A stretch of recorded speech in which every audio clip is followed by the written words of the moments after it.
Binge or Purge?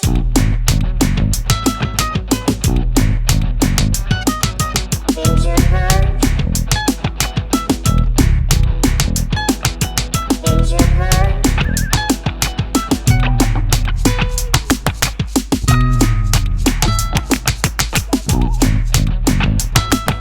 Hello and welcome to Binge or Purge streaming reviews. I am your host, Dimo. My co-host is Joe Taylor. This is episode 67. Welcome back. Good to see you. Good to see you, Joe. Cetera. Yes, blah, blah, blah. Before we get into any reviews, on our last episode, we were extolling the virtues of Ted Lasso, were we not? Yes, great show. We love it. And we mentioned how already out the gate, picked up for second season. Great. Well, guess what? What? Picked up for season 3. Before season 2 even airs. Yep. Why That's not? how much they love it, Why right? not? They're like, we got a hit. Let's just, invest in the lass. They must have had a lot of viewership of that thing if they're so excited about it. They've got to. I don't know what the numbers are, but I'm sure it's got to be one of their biggest shows right now. It's got to be. Maybe their biggest original? I don't know. What else would beat it? I've heard way more about Ted Lasso than any Apple Plus TV show. Anyway, that's all I had to say. Okay, let's get into something new. Mm-hmm. This is something we said we were looking forward to. Yes. Speaking of Apple TV Plus. Yeah, it's on Apple TV Plus. Now it's here. On the Rocks. Now, this stars Bill Murray, written and directed by Sofia Coppola, and also stars Rashida Jones. And Marlon Wayans. And Marlon Wayans and Jessica Henwick, Jenny Slate is in it quite a bit. Now, you're thinking Sofia Coppola, Bill Murray, Rashida Jones. You kind of already know what the tone of this movie is going to be. It's going to be a lot like Lost in Translation. That's what I was expecting. Mm-hmm. It's pretty much what it was. Yeah. Tonally, you're not going to be surprised, I don't think. Now, this is about, without spoiling anything, I'm just going to read the log line. A young mother reconnects with her larger-than-life Playboy father on an adventure through New York. And that's really all you can say without spoiling anything. I mean, you could say one other thing, but that would give something away. But it's not a complicated plot, Joe. It's super, super simple, which works because it's only 96 minutes long. I fell asleep twice. Did you really? Yeah, my girlfriend had to wake me up. And I'm like, I didn't miss much. Well, what's to miss? You know what I mean? It's like, oh, what big plot detail did I sleep through? I didn't. Yeah. There's about 2 plot points in the whole movie. I'm assuming you liked this. I liked it because it was fun. Okay. It's not going to win Best Screenplay. No. But let me tell you one other thing. I don't know if this will change your mind. Produced by Roman Coppola, Sofia Coppola. Also Mitch Glazer. Do you know who that is? Mm-mm. Okay. He wrote Scrooged. Okay. He also produced Rock the Casbah, Lost in Translation, and A Very Murray Christmas. So he's a Bill Murray guy. He's Bill Murray's guy. That's Right. what I'm thinking. He just brings him everywhere. Sure. So it's definitely a Bill Murray movie and a Sofia Coppola movie. I can't believe Jason Schwartzman didn't make a cameo. I know, That right? was the only thing that surprised me about the movie. But I thought it was good. Sounds like you didn't love it. I didn't love it. I just thought it was so-so. I needed more from it, and I kept waiting for it to kick in, even when I was awake, and it just didn't for me. I mean, once, the Bill Murray part gets there, I'm like, okay, it gets more enjoyable, but Rashida Jones and Marlon Wayans were not doing it for me. No. It was like just the whole point of the story, without saying anything really, is so that she can get together with her father, Bill Murray. And Right. that's the center of it. And when the two of them are together, the movie's good. They got some good scenes together. I just thought that when she's off on her own and like stuck listening to Jenny Slate and the kids and Marlon Wayans, and do something, make something happen here, because nothing's happening right now. There was a little deja vu because you kept going back to her and Jenny Slate at the school, and it would like reset the same plot point over and over. Yes. Repeat beats, I believe. I'm sure that's what her point was, but as a viewer, I was like, come on, forward momentum here. Let's move this story along. Okay, we're getting a little farther. Oh, now we're back to where we were again. I'm like, Do you think it's like realism that she's shooting for? Because in real life, That's how life is, yes. Yeah. I think she's totally going for realism with a little bit of her personal quirk. And unfortunately, life is sometimes very boring.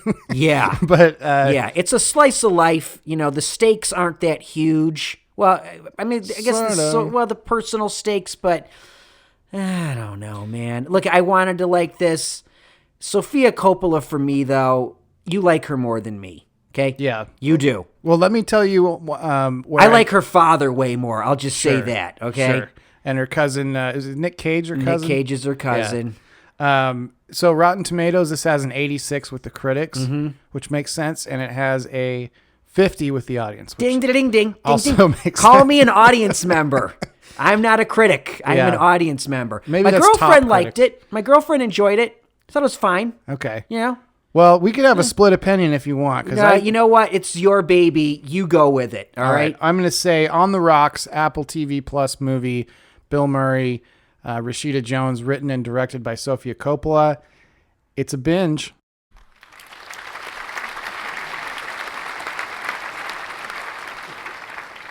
Keep going, Joe. What else you got? I see Okay. you've got you're so many notes over there for I something. know. I've so got a whole yeah. binder. Do it. Go.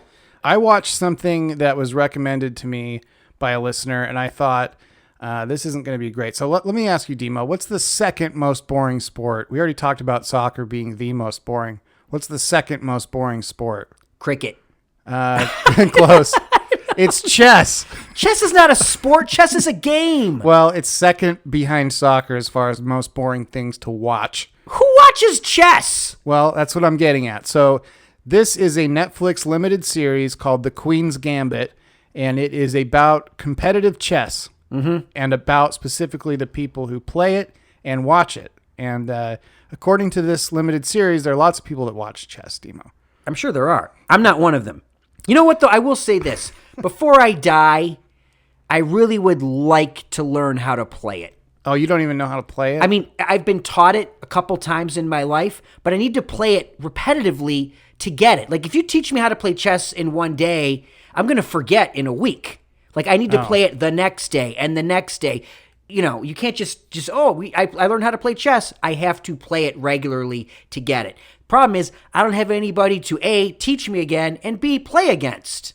Well, do you mean like you don't remember the rules, or you don't know? Yeah, I don't remember. I Oh. don't like rook to whatever, to knight to like the pawns can go this way and the rook can go in an L-shaped direct. I don't know. Yeah.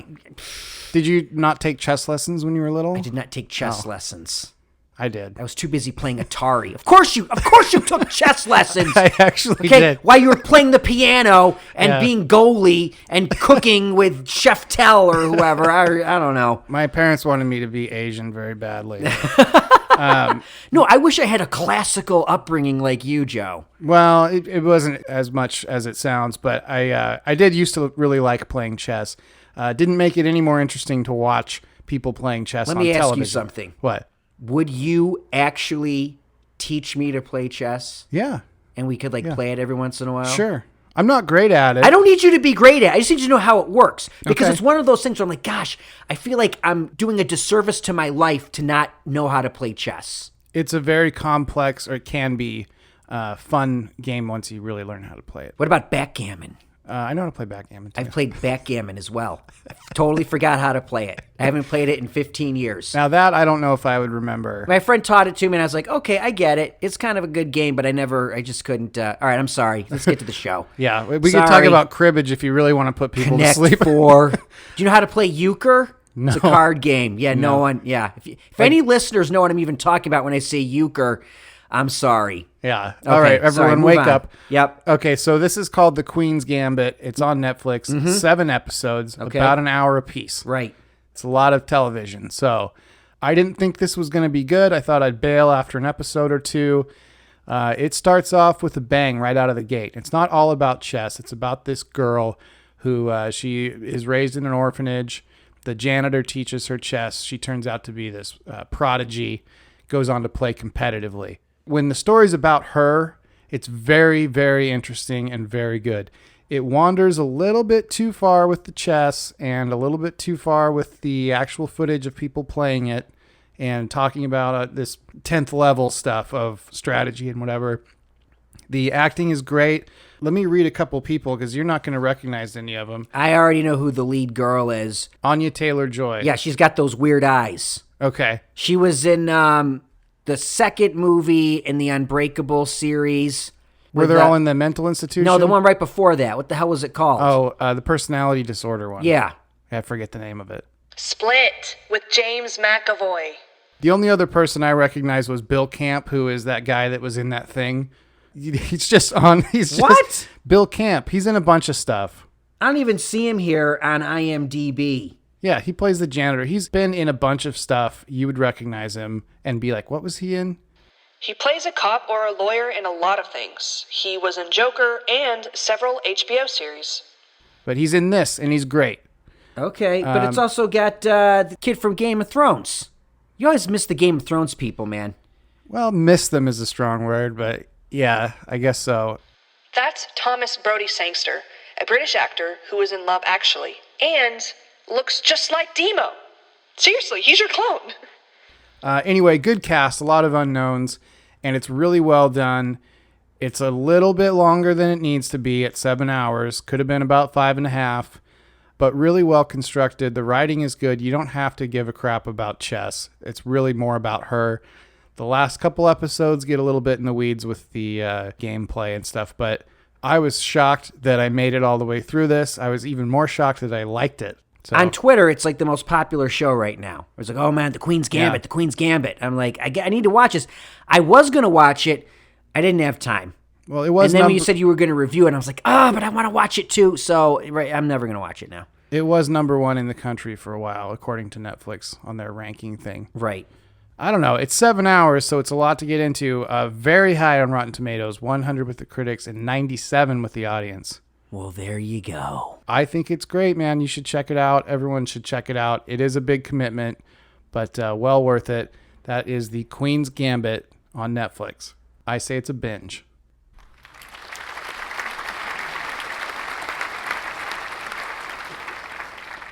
My turn. All right. You're getting greedy over there. Anything else you want I to know. discuss first before I move on to me? Nope. Good night, everybody. Okay, bye. Yeah, thanks, everyone. It was fun. I have something. Oh, I got something good.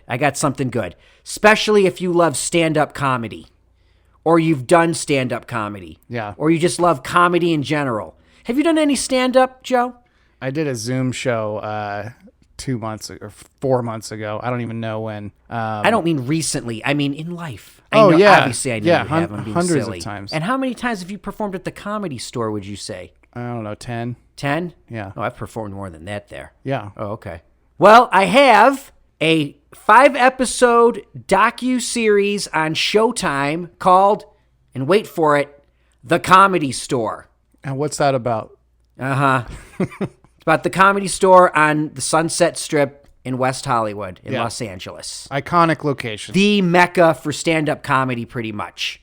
And it was also the basis for that show I'm Dying up here on Showtime. Yes, Sort of. It's this is like the companion piece to that show, except 100 million times more interesting. Because I got to say, this has everybody in it. It's directed by Mike Binder. He's a stand-up back in the day comedian, but then he got into writing and directing. He's a director now. This is his thing. And because he has all these relationships with everybody, he gets interviews with people that you're like, you got to be kidding me. He gets David Letterman. Yeah. Well, he started out at the Comedy Store. Really? People should- Everybody, the whole point of this thing is everybody that started at the Comedy Store. I'm just saying he managed to have access. Like, if you were a performer at the Comedy Store and you're still alive, he's going to interview you for this. Yeah. Like, this is so incredibly comprehensive. Like I said, 5 episodes, an hour each. You get 5 hours. And, oh, man, this is the best documentary I've ever seen on stand-up, period. Wow. It just gets into every element of being a comedian while exploring the entire history of the Comedy Store. Goes right back to the beginning with when Johnny Carson moved out from New York, took the Tonight Show to Burbank, and how incestuous it was, the Comedy Store and the Tonight Show with Johnny Carson. Like, Yeah. I mean, if you were going to be on Johnny, you were starting out at the Comedy Store, and that was it. That was the roadmap to success. And it starts out with, like, Freddie Prinze, who, like, you know, was huge and then obviously killed himself. And there's great stories about him, how he, you know, got so jealous of John Travolta, he bought a crossbow and took it to his apartment and tried to kill him with it. No kidding. Yeah, there's some great stories in here. They talk about Sam Kinison dying. They talk to the man who held Sam Kinison in his arms while he died. Well, but he wasn't at the Comedy Store. He was out on the road He was somewhere. he didn't die at the Comedy Store. I know. He died in a car crash. But just saying they interviewed the guy who was with him. You Right. know? Yeah. There's so many great stories in this. But the real revelation to me in this whole thing was Sam Tripoli. You know who Sam Tripoli is? I love Sam Tripoli. You love Sam Tripoli. He's a regular at the Comedy Store. He's not super famous in any way. People go, who's Sam Tripoli? But if you know comedy, you know Sam Tripoli. Guess what? What? He went to my high school. Oh, What? wow. Yeah. And he even showed a picture of my high school. Huh. Because he said, oh, yeah, I'm from upstate New York. And I was like, okay, whatever. And then they show a picture of his high school. And I'm like, that's my high school. It's Penfield High School. Yeah. It's crazy. How about that? Right? What a coinky dink. I thought you were going to say something a lot bigger than that, but that's still very cool. That's big for me. I'm just saying that's kind of crazy. Like I'm watching a documentary of a place that I've performed a whole bunch of times, and there's a picture of my high school in it. Yeah, no, that's cool. Right? Now, I have a question for you. How many people did you have to bring with you to watch this documentary? That's why I have a love-hate relationship. Right. Exactly. Because they don't mention bringer shows in this. They call them friends and family shows. No, they don't. That's They what call them bringers. Well, that's what we call them, but the bookers call them friends and family oh shows. my God. If you don't know what a bringer show is, basically I've hounded everybody listening to this to come to one of my shows. Are you coming? But it's like you've got to get a certain amount of people to your show or you don't get to perform most of the time. Or you right? get 3 minutes. Or you get 3 minutes, and then the booker is like, how many people you got coming? And this is the lifeblood of doing stand-up, and it's one of the reasons I pretty much hate it. Yeah. Bringers. I'm like, do you want me to do your show or not? Okay? No, Sorry. they don't. They want you to bring people into the bar. That's where they make their money. I know. I have a love-hate relationship with this place. I really do. Yeah. First place I ever did stand-up comedy. So right there, spot in my heart for it. But it's also one of those places where I've had complete shit shows. Like I have bombed to the point where I never want to do stand-up again. And I've had my absolute best shows there. But that's stand-up. You know? Now, if people are wondering what it looks like inside, It's a dump. Oh, it's a tinderbox. I can't believe Yeah. it hasn't burned down. Dave Chappelle shot one of his specials in the belly room, which is the smallest room. I know that you know this is for listeners. Yeah. They made it look 10 times as big as it actually is somehow in the special. And then Louis C.K.'s special is in the main room. Remember Louis C.K.? He's in this documentary. From like 10 years? They Oh, interview he's him. alive? Yeah, he's alive. Wow. They Wow. dug him up. They found him. Who He else is does- in it? Oh my God. I'm just going to go down the list in alphabetical order. Tim Allen, Sandra Bernhard, Bill Burr, Jim Carrey, Whitney Cummings, Andrew Dice Clay, Whoopi Goldberg, Michael Keaton, Bobby Lee, Jay Leno, David Letterman, Howie Mandel, Mark Maron, Chris Rock, Paul Rodriguez, Joe Rogan, Yakov Smirnoff, Jimmy Walker, Damon Wayans. Did I mention Michael Keaton? Yeah. Okay. Have you ever seen his stand-up? They show his stand-up. He was good. He was an incredible stand-up It's a comedian. great stand-up. Yeah. They show, people doing their stand-up back in the day. They really cover it all, the history of this place. This was incredibly entertaining. Even if I didn't know the Comedy Store like I do, I would still think this is worth your time. Now, I got a couple stories, though. Okay. So I did a show at the Belly Room, and it was great. I was like, oh, man, that was a great set. I finish. The booker goes, hey, Bobby Lee wants to talk to you. Really? In the back. I'm like, okay, Bobby Lee, great. So go in the back. I talk to him. He goes, hey, man, that was hilarious, dude. That is great. You think you can do half an hour? I can totally do half an hour. We'll go out on the road, man. If you can do half an hour, we'll go out on the road. I'm like, oh, my God, yeah, great. This is what you need to take it to the next level, right? Yeah. I'm not going to give you my information. I'm going to take your information. I'm like, okay, cool, man. I give him all my info and everything, I follow him on Twitter. I never hear from him. Nothing, right?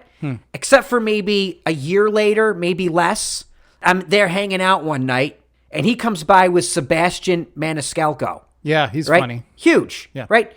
He sees me and he goes, hey, this guy's really funny, to Sebastian. And Sebastian goes, huh. Then they walk away. Oh. That's the end of the story. That's what it's like at the Comedy Store. Yeah, and if anyone's seen that terrible show, I'm Dying Up Here, you're saying this is 100 to 1,000 times better than that. It's with the real people, and you get honest stories. They say the Comedy Store's haunted. I totally believe that, because I'll tell you right now, anytime I hang out there, I feel like a ghost. Ah, very good. You know what I mean? Is that your closer? Yeah, it's my closer right there. That's why I don't perform there anymore. It's like a horrible high school. It's so cliquey. You're either in or you're on the outside. You know what I mean? I never felt, like I said, even with great shows, I never felt like I belonged there. I felt like an outsider every time. Maybe that's my fault. I don't know. But the vibe I get was just like, this is worse than high school. Why do I want to go through high school again? Yeah, I think you have to be there every night. You have to really live there. Yeah, and people also, the parking sucks. What parking? Exactly. I would park down past Santa Monica Boulevard and trek my ass up that hill because there was no other way to, ooh, okay, $20 to park for 20 minutes or some shit. You know what I mean? The place frustrated me. The Comedy Store encapsulates stand-up perfectly.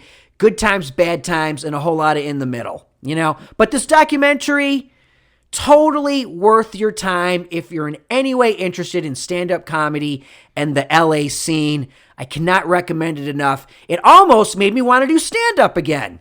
Well, good luck with that. Yeah. Unless you're going to Nashville or Houston or something. I know. Can I tell a quick story about you at the Comedy Store? Oh, yeah. This was maybe like a year ago, back when you could go places. We were there hanging out, and you had your back to the little alley where you drive into the only parking there, which is like for regulars only. We, of course, never park there. Right. But somebody like revved up their engine and scraped on the way in, and you go, ow, which jackass is this? Is that Rogan? And I look behind you, and of course it's Joe Rogan in his Porsche, whatever, $200,000 car. And I go, wow, you knew that. Yeah. That's pretty funny. Yeah, you're welcome. That's about as much as I could kill for that place. Yeah. By the way, I'm Dying Up Here was based on a book. The book is great. They interview him, the guy that wrote the book, Yeah. in the movie, in the documentary. Okay. So the Comedy Store on Showtime, what do you say? Oh, binge, binge, binge.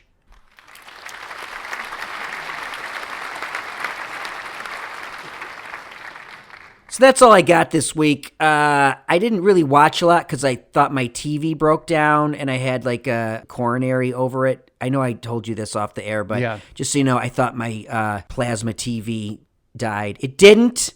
It was out of commission for 2 days. And I don't know what my point is here. It's just that I love my television and it's okay. And I'm happy to have it back. If you had to get a new one, it's a tax write-off though, right? Is it? For us, sure. Sure. Absolutely. Yeah, right off $1,500. I was going to get a $1,500 television. Jeez. I went over to it and I hugged it and I said, you know how much I love you? I think I loved it back to life. Yeah. If you could see what Dimo was doing, it's even more disturbing than how it sounds. But, all right. Ask me if I'm looking forward to anything. Joe, are you looking forward to anything? Yeah, I'm looking forward to two things. And one of them I cannot believe that you haven't brought up. The first one is the Animaniacs are being rebooted on November 20th on Hulu. The Warner Brothers and the Warner Sister, the cartoon. Are you sure it's Hulu and not HBO Max? It's Hulu. I loved that show when I was young. That's how I learned all the state capitals. I learned a lot from that show. Very educational. That's coming back. The thing that I can't believe you haven't mentioned, I'll give you a hint. It's a Lego thing. Oh, I just saw the trailer for it. Yeah. We'll review it. I'll review it. You want me to keep it a surprise? No. It's the Star Wars holiday special. I don't know the exact. And when I see the Star Wars holiday special, I'm thinking of the one from 1978, the complete disaster. The one that's buried so far. The thing that almost killed Star Wars before they even got the Empire Strikes Back out. This is a Lego thing. Yeah. Right? But I saw what they're doing in it, and I'm like, okay, look, I'll watch it. It'll be cutesy. That'll be on Disney Plus on the 17th of November. Yeah, I'll watch it. Don't you think it's a little tongue-in-cheek that they're like, let's remake the worst holiday special? But they're not remaking the worst holiday special. But that's all you can think of. That's all any of us. It is, but if you watch the trailer, it's its own thing. Oh. I don't think it has anything to do with Life Day and the Wookiees. I don't believe so. I hope it does. Sure, it does in some way, but I mean, the whole thing is, wink, wink, nudge, nudge, I hope it's a shot-for-shot remake with Legos. Who doesn't want a Lego B. Arthur and Art Carney? Right? That's what I'm very missing. Specific here. I know. Well, here's the thing about the holiday special. If you can watch it with the commercials at the time. Okay. Because they're great. Because you can buy a station wagon for $4,000. Oh, wow. It's insane. Like, I thought the commercials were better. You look back, it's a time trip, man. I think it's on YouTube with the commercials, and I think that's the reason to watch it. I don't know what I'm talking about. So there you go. One last thing about the Star Wars Holiday Special. Even as a 5-year-old, I knew it sucked. I've never actually watched it. I've Don't. just seen parts of it. It is, and I know some people think, oh, it's not that bad. No, it is an atrocity. An absolute atrocity. No one under 35 even knows what we're talking about, and that's No. kind of the point, because Right. they buried it, right? Yeah, they buried it for the most part, but it's out there. You can. It's Now easy, it is. Now it is. Because of the internet, it's there. But look, I'll review it when it comes out. All right, fine. All right, that's what I was getting at. Yes. Anything else? You want me to recap real quick? Please recap. My God. Okay, On the Rocks, Apple TV movie written and directed by Sofia Coppola. Basically Lost in Translation 2. I thought it was great. Demo, not so much, but I gave it a binge. Lost in Translation too. Come on. It felt like it. Lost in Translation is way better. Okay. Way better. Well, sequels are never as good. Then we talked about The Queen's Gambit, very popular right now. 7 one-hour episodes on Netflix. It's about chess, but it's not completely about chess. It's about growing up. I said it was a binge. Then Demo talked about a docuseries on Showtime called The Comedy Store. It's about the Comedy Store. Yeah. And Demo said it's one of the best things he's seen, especially about stand-up comedy. Yeah, it's a lot of fun, and it's extremely comprehensive. It really covers everything about the store. So 3 binges this week. I know. What happened, man? How about that? Don't worry. I'll have something to purge next time. Probably that Lego special. So there you have it. All right, Joe, where can they find us? Apple, iTunes, podcasts, Spotify now, YouTube. There's no video, but it's still on YouTube. Where else? iHeartRadio, iHeart, Listen Note. Google Play, Yeah, just about Stitcher. everywhere. Yeah, all those places that I have no idea about. I just know we're on there. we're on all of them, I think, and they can contact us. Binge or Purge podcast at gmail.com. Send us your recommendations. Also, all the social stuff we're there. Hit us up on Twitter at Binge or Purge. And TikTok. Do we have a TikTok yet? Soon. Okay. Right? Don't we have to? Right? Quibi? Quibi's done. No more Yeah, Quibi. I know. It lasted about 6 I'm months. so glad we didn't review anything for Quibi. We talked about We it. talked about possibly reviewing something and then realized no. Yep. As always, we want to thank Jess the Facts. You can follow Jess the Facts on Instagram at the Jesse Greer. That's Jesse with a Y. Thanks, Jess. So for Joe Taylor, my name is Demo. This has been Binge or Purge Streaming Reviews. Thank you so much for listening, and we will see you next time.